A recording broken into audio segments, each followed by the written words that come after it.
Hey guys, it's Gameface here and welcome back to episode 11 of my Leeds United career mode. And today's episode we're finishing off the January transfer window, trying to play some games, and I know what you're thinking, you're actually going to win some games this episode. We'll wait and see. Don't get your hopes up though. After last episode, we obviously lost every game, all two of the matches that we played. A little bit of a downhill sort of spiral in the last episode. Hopefully we're going to try and break out of that. I've spent a good 30 or 40 minutes deciding on the tactics and trying to get things right with this team and implementing a new philosophy, as people call it, don't use that word ever. I mean, it's ridiculous. They're kicking a ball around for 90 minutes. Do you know what I mean? Anyway, today's episode we are going to be hopefully getting through the transfer window as well. We've got £2 million to spend and not really too sure whether you're going to bring anybody else in or not, to be honest, but we'll have to wait and see. We'll have to wait and see what happens in the last few days of the transfer window. Before we go any further, I'd really appreciate you dropping a like on today's video. If we could try and hit 50 likes, that'd be absolutely fantastic. Also, please go ahead and hit the subscribe button if you haven't already as well, as I try and push towards 25,000 subscribers. Let's take a look at this team for the opening fixture, and it's pretty much the side you'd probably expect. We've got Farrell starting in goal, Ayling, Dawson, Janssen, Douglas at the back. We've got Phillips, Click and Says in midfield, Hernandez, Roof and Alioski as our front three. So it's the 4-3-3 formation. We didn't play that in the last episode. We played a 4-1-4-1. Clearly didn't work, so we've had to change something. This is the bench as well, plenty of options, and a new striker Getty on there as well, having scored in his first game, I think it was, last episode. So yeah, let's wait and see. Rotherham, yeah, 6 points outside the playoff places. I mean, you guys even said in the poll in the last episode, I would have sacked you. That's what you said in the poll. So, that's not good. Although you did also say you reckon we'll get into the top 6 by the end of the season. So, who knows what's going to happen. Let's just focus on winning here. Okay, then here we go for this game against Rotherham. Let's see how we get on. Hopefully these new tactics are going to work. I've also worked on game plans as well. So I'll wait and see whether we do need those in this game. Let's just wait and see. I'm hoping that we can get a good performance. This is legendary, by the way, just to clear that up. Last episode was legendary. This episode is also legendary. So it's not even on Ultimate anymore, which is, yeah.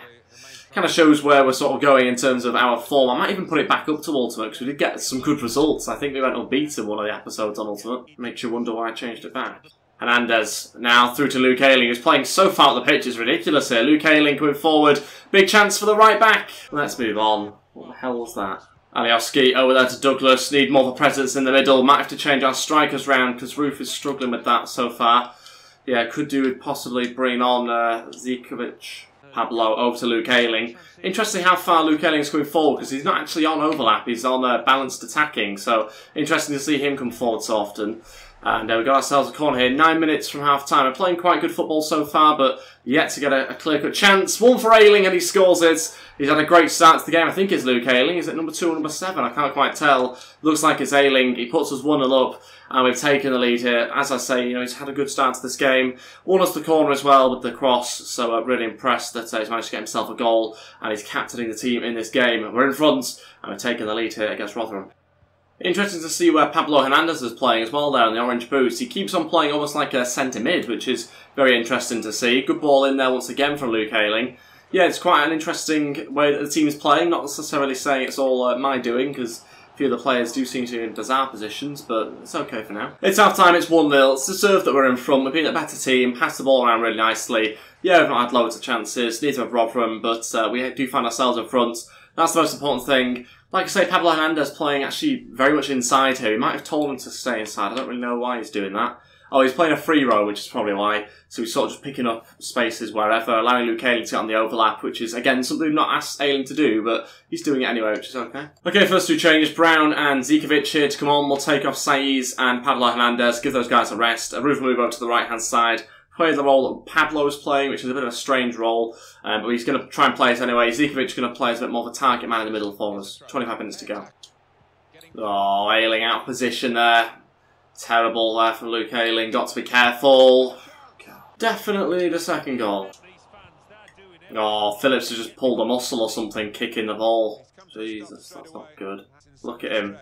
Kicking a ball. What a pass that is to Alioski. Now a chance. Zikovic looking for the ball in the middle. Couldn't quite connect with it. But it's more of a threat than Roof was offering for us in the middle there, which is good to see. Zikovic yet to really get in the game, and Cam Phillips still struggling with a slight injury. Hopefully not too bad. Final change, Ideguchi to come on. We'll take off Calvin Phillips, and we'll go with that for the final 6 minutes. If the change can even be made in that time, we'll have to wait and see. Change is going to be made now, just over 2 minutes to go, plus added on time. There we go, finishes 1-0, we beat Rotherham. We get ourselves 3 points. We could really have had a second goal. But the most important thing is that you win. When you've, lost 2 games in a row and had a bad episode last time round, the most important thing was to just win and get 3 points. That's what we've done. The formation worked, the tactics worked really well actually as well. The finishing wasn't that great really. We shouldn't really have started with Roof up front by the looks of it. Wasn't really the right game for him. Too many crosses coming into the middle. 1 shot on target and we scored it. Looks fluky I suppose from the stats there, but we controlled the game. I wasn't really that worried about conceding. Okay, player injured. Calvin Phillips out for, 3 weeks. He's got a pulled quad. Yeah, from kicking the ball back to the goalkeeper. Okay, some play drills here. Zikovic comes into the drills. I think maybe Calvin was in the drills before then, but he's just got injured, so changed that round now, and we'll hopefully see some improvement from our striker. Transfer in here for Pontus Jansson, £10.1 million from Feyenoord. That's quite an easy one to reject. Okay, some scout reports for me to take a look at in a second. First of all, I'll transfer in for Forshaw from Stoke City. Don't think Forshaw's transfer listed, but he's certainly in a position where I don't know whether he's going to be staying or not. It depends if we could get a good amount of money for him, then I would certainly consider, I think. I mean, at the moment, Ideguchi's ahead of him, Brown's ahead of him, Baker arguably is also ahead of him as well, possibly. Just haven't seen enough from him, Forshaw. You can look at his stats, it pretty much just tells the full picture there. It's sort of, meh. As much as I like him in real life, he's a good player in real life. On FIFA, his stats don't really excite me. And you can't really have a player sort of lying around that's worth possibly £5 million. If we could get that sort of cash for him, then I'd let him go. Okay, let's say £5.2 million, see what Stoke City say. They might just walk out the room at 5.2. Nope, they've just matched it like that. Okay, that was a little bit unexpected. Gets you thinking maybe we could have asked for more, but that's fine. It was at the top end of his valuation, so we'll just wait and see whether that is agreed now. Into transfer deadline day now, 10 hours to go through. We'll have to wait and see whether Forshaw does leave, and if he does leave, whether we look to spend that money elsewhere in the team. Difficult to know. Loan offer for Roberts here from PSV. It's a strange offer, is that? No interest in getting rid of Roberts. I think he could be an important player, possibly as sort of our third choice striker. Forshaw sold. We get £3.9 million from that deal. A bid in here for Louis Coyle, who is transfer listed as well, because I don't think I'm going to find any use for him. We've got Berardi, we've got Ayling to play at right back, and on the opposite side we've got De Bock and Pearce, as well as obviously Douglas. So we're going to let Coyle leave, unfortunately. 23 years old, 67, just not quite good enough really for his age. LAFC have come in for him, 740 grand, for a little bit more. It's a bit picky, but I'm going to say 150 grand, see what they say to that, and they've decided to match it. It's interesting how you still don't get the wage from the previous player that you've sold on your transfer budget. Not very helpful, really. You just literally get the amount that he went for. Don't know whether that's a glitch, whether that's supposed to be the case with FIFA. Don't really know. Okay, so we're going to try and sign Diaz from Man City on a permanent deal. We'll have to wait and see exactly whether this deal can be agreed or not. It's a little bit of a strange one, maybe. We've got other players that can play out wide as well. I'm still waiting for that right player. It hasn't really sort of come along just as yet. So we're going to try bringing in someone a bit younger. Maybe can play at centre-attacking mid, centre-mid as well. And we'll wait and see what happens with this deal. They are interested in a few different players, but not a left winger. So strikers, midfielders, centre-backs. Let's see who we've got. I don't think we've got any centre-backs, to be honest. The only player I could probably offer in strikers is Bamford, I'd imagine. Let's take a look at midfielders. Yeah, no midfielders either, so it looks like Bamford, probably. Would they be interested in Patrick Bamford at Manchester City? Of course they would. And they want a little amount of money for him as well. Well, I'm not doing that. Let's just do a straight trade. Oh, I accepted it by accident. That's awkward. It's only 156 grand, luckily, and Patrick Bamford for a deal that agrees Diaz to join us as long as we can get a contract sorted. So, looks like Bamford might well be playing in Manchester City colours soon. Well, I say playing, he won't actually play. And this is just the awkward moment where I have no idea how much to offer him wage-wise. Just absolutely no idea whatsoever. Maybe Patrick Bamford won't be playing for Man City. I'm just going to offer him 20 grand. I don't know how much. 30? Is that too much? I don't even know what overall he is. This is terrible. Should we just go with 30 grand? I feel like this is just going to be so over the top for Diaz. He's at a Premier League club. I think he might be like 73, 74 overall. So we're just going to go with it. He's 19. He'll grow. It'll be fine. Yeah, of course you've accepted that. You're loving it, aren't you? 30 grand. Jesus Christ. He joins, nevertheless, so we do have Diaz now. He's 71 as well, which is even more awkward. We've signed him anyway. Left wing, right wing, and centre-attacking mid. That's fine, he can play in lots of positions, and let's just hope he pays us back for that at some point, with some goals or something. To be fair, I mean, we did get him on the cheap as well. Patrick Bamford going the other way. So, yeah, I think we've done a pretty good bit of business there. I'm happy with that. Okay, so let's sim a few more hours, and we'll see if we can get some other deals done, possibly. There's a couple I've got my eye on, maybe a holding midfielder to come in, or two. We're trying to bring in Gomez on a 2-year loan from Manchester City. He's a really young player. I think he's maybe 18 years old. Tried to put him on a 2-year loan. He has turned that down. So we can then move on to other targets, thinking about next season, and the holding midfielder I want to try and bring in permanently for next year. And that guy is Marty from Leicester City. He's a holding midfielder, can play as a centre mid and a right back as well. And the main reason is that he's got a high defensive work rate, something we desperately need in that holding midfielder position going into the next season, regardless of where we are, whether in the Championship or Premier League. Hopefully Premier League. And we're going to try and bring our Marty to sort of plug that gap a little bit, and hopefully we'll have an idea of what his wage is going to be as well. Okay, 26,000 seems very reasonable. I'm happy to go ahead with that. Considering Diaz has just got 30 grand. Let's remove his appearance bonus, submit 26 grand and a signing on bonus. He wants 30, okay, no, we'll happily go ahead with that. 30 grand for our Marty, a Premier League player. Hopefully he's not gone down overall since I last checked. I don't even know his overall, and I probably won't until he joins. But I'm happy with that signing. We've also got Cisse coming in as well. He's not a great overall player, but he's good in games, so he comes in for RK Dons. Diaby's coming in for next season. James Milner's coming back to the club as well. So we're sort of building a team ready for next season, even if we don't get promoted. You would hope with those sort of players coming in already that we should put ourselves in a good position. There's one player that I feel like we're missing in this team for next season. We've got to sign somebody, a big name to have at the back. That player is going to be David Luiz. That's who we're going to try and bring in for Leeds next season. Yes, that's correct. David Luiz, the Chelsea player, we're going to try and bring to Leeds United, ready for next season. Stick him on 100 grand a week. See what happens. Maybe he wants that, maybe he doesn't. Let's wait and see. Is he going to accept it? Of course he is. He's joined Leeds. There we go. Easy as that. 83 rated. Yes, he's 31. We can look past that. 6'2". He's going to be really good for us at the back, hopefully. And he's going to, you know, be a good player, I think. Maybe even a holding midfielder. I really don't know what to expect from him, but he's going to partner Pontus Jansson, hopefully in the Premier League for us next season. We had to bring in some Premier League players, and that's what we've done ready for next season. He won't be in the team, obviously, for now, but we will have him next time round, assuming that we do get into the Premier League, and imagine him in the Championship next season anyway.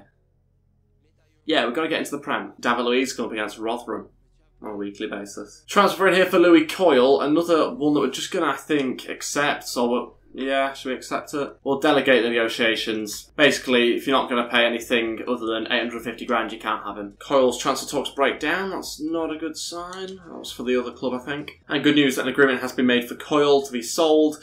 Just needs our final approval now. 850 grand for him. That means he's on the way out, and that sees him join a new club now. Transfer in here for Edmondson as well. Another player that I've transfer listed. He's 17 years old, 59 overall.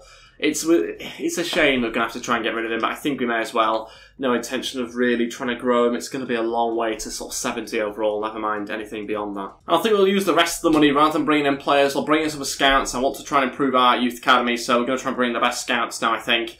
Got some English players already coming in. Trying to work out who else we should try and bring in. I want to add some Brazilians. It's always nice to see some Brazilians in a Leeds kit.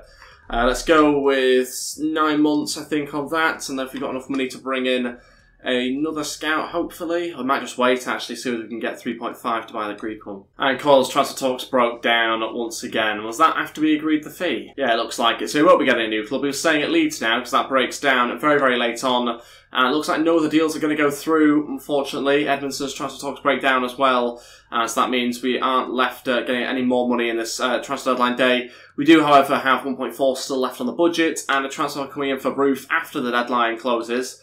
Which is a bit stupid, but there you go. £4 million.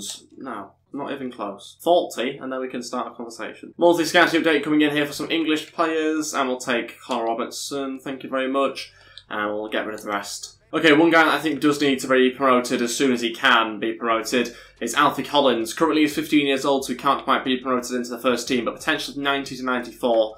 Doesn't get much better than that, so we are going to try and bring him in. Max Harrison's probably not too far away from joining us as well. It's unbelievable how many big teams, or how many teams in the top 6 have been playing recently. We've had a lot of those sort of games. We had Stoke in the last episode. I think we had... Who else was there in the last episode that we were playing against?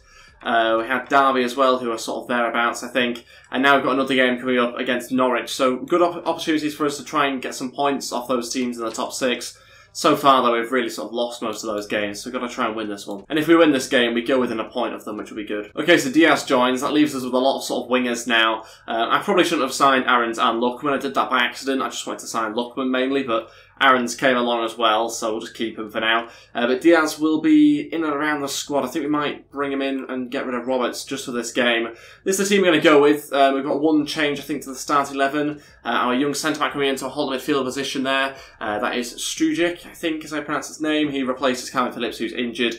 Just want to try him out there once again. He's got a high defensive work rate, and I was impressed when he played there before. Doesn't mean he'll play well this time, but Ideguchi's on the bench in case we need another option.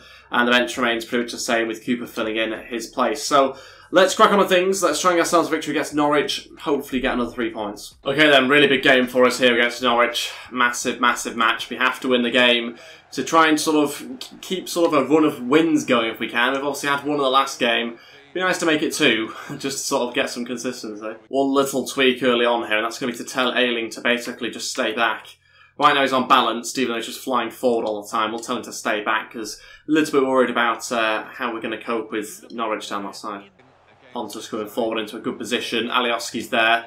Now into Saiz. Back to Alioski. Can we find a cross into the middle here? Roof's in there, and unfortunately couldn't climb for it. Still sort of struggling with Roof's lack of height. Maybe we've got to look to start the other striker, because we do find the ball in wide areas quite a lot, but with no real options in the middle to head it. Roof into Saiz. Saiz now needs to click in support. Click to shoot. Off the post. So close to a goal. That seemed to be in slow motion there. I thought it had gone in for a second. Saiz going to go for another cross. This time with his left foot. It's well over Alioski. This is literally the worst kick combination possible. I'm wearing white and there's obviously snow on the ground. They're wearing green and there's obviously grass on the ground. I mean, hopefully there's grass on the ground anyway. Is this a football pitch? Saiz twisting and turning. He'll now shoot off the post again. The exact same post. Hit it twice now. Could find ourselves 2-0 up if we'd been a little bit luckier or found the target. So we're very, very close there. Pablo Hernandez will keep the ball moving. Still trying to get a goal if we can. Pablo coming inside a lot still in this game. Might tend to go a little bit further wide just so we can get some more width in the team. And that was not the pass I was trying to play. Thank you, Saiz. Pablo into Click. Click's playing further right than Pablo is at the moment. Roof with a chance here. Tight angle and nearly dribbled into their own goal. Chance here, that's great play. Pablo opens with his body to shoot and it's saved. Yeah, it's sort of like a blunt knife at the moment. We're not really sort of doing much. We're getting to a good position on the edge of the box and then, yeah, we can't quite get a good enough strike on goal to actually score. Click, needing Pablo on the right-hand side. It's the first time he's been on the right-hand side as Pablo. He gets caught up, but he gets a shot away and scores. It's 1-0. Pablo Hernandez gives us the lead on the stroke of half-time. Completely deserved. It could be 3-0 and game over at this point, but it's half-time or going into the half-time break in a second. We will make some changes when we do get into the half-time break, because there's a few things I've noticed that we need to improve on, and maybe 1 or 2 changes as well. Okay, half-time, 1-0. So let's make a few tweaks. There are definitely areas where we can improve. Okay, first 2 changes here. It's going to be our holding midfielder and Kemal Roof to come off. We'll bring on Zikovic and Ideguchi, and he'll play as a holding midfielder, Zikovic as our striker. Hernandez is going to play a sort of more balanced role rather than a free roam type role, so maybe going to get a little bit wider more frequently. There's a lot of space there. Norwich haven't really got going, which is good news for us. I mean, the start of the second half very lively, but the first half was all one-way traffic, and they didn't even have an attack. So we need to try and keep that going. We need to stop them from having any sort of shots on goal here if we can in the early stages of the second half. Corner to defend. Got to try and head this one away if we can at the front post. We have done with Saiz. That's good. No way. What a save that is. So he got Farrell and we concede. Absolutely useless. Inside 10 minutes of the second half. Like I said, at the end of the first half, we should be 3-0 up. We really should. We've had that many chances. Complete control, and then Norwich City with, well, 10 minutes of control themselves go ahead and equalise. This game feels like it's turned now, and I hate that. Okay, back to a free roll for our right winger. This time Diaz is going to play there. Pablo started just sort of running off and not coming towards the ball when he was on mixed attack, so he's coming off now. We're going to bring on Diaz some fresh legs, a new signing as well. See whether he can try and prove himself. He's on a lot of money, so hopefully he does. 30 minutes to try and do something. Like I say, it's all one-way traffic. We've not had a single chance in the second half so far, so that needs to be, again, changed. Saiz into Zikovic. Zikovic down to Diaz. Oh, no way was he offside then. We just had our first shot on the second half. I was sure he looked like he was onside. That's why I played the ball. So close as well. Damn. Idiguchi into Saiz, now looking to Zikovic. Is he onside? A chance for him.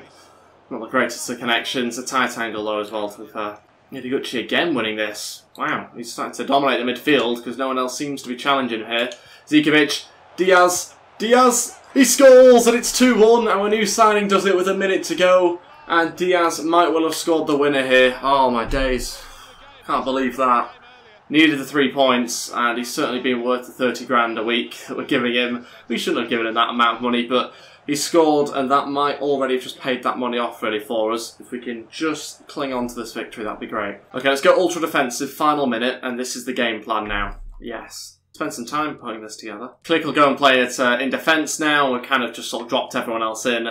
That's kind of the aim, really, for the final minute. Hopefully that doesn't invite pressure on us. That's the issue there. And gaps are appearing. Jesus Christ, like a sponge. This is ridiculous. Come on. Stop the cross. Head it away. Go on. Yes! 3 points. That's 6 points for a possible 6 in today's episode. I will take that. Thank you very much. Diaz scores the winner. And we get ourselves a little bit closer to Norwich. Though, obviously, 1 point still in front, but it's a much better position for us to be in. 11 shots, 6 on target. We could have had 5 goals. We had 2 or 3 good chances in the first half that we didn't take, and there's 1 or 2 in the second as well. So in the end, it was deserved. We got the right result, even though they did pressure us a lot at the start of that second half. We came through it and we won the game. Still outside the playoffs, but looking closer. 1 point off Norwich, 1 point off Ipswich, who have a game in hand as well. So much healthier. We're not 6 points away from them now, which is an improvement. We're going to win the league now. We are going to win this league. Easy. I probably can't mathematically now, thinking about it. Okay, scout report on Cisse. Probably should have done this before I signed him, but I was kind of aware of roughly what overall he is. This is the guy that was signing up for next season. 66 overall. I really like him. I really, really like him. He sort of reminds me of a left-footed Yaya Toure in his prime, which seems like a very strange comparison, but trust me, he's really good. 6'5", fantastic. I play him as a centre mid because he can shoot pretty well, so yeah, that's why I'm bringing him into the club. He'll be a squad player, but I think it's good to have him. Next game is against Middlesbrough next episode, but that's everything for today's episode. Thank you all so much for watching. I'd really appreciate you dropping a like on today's video. Let's see if we can try and hit 50 likes. That'd be brilliant. Also, if you haven't already as well, I'd appreciate you subscribing to the channel. That'd be absolutely fantastic too, as we try and push towards 25,000 subscribers. Thanks for watching, guys, and I'll see you next time. Goodbye.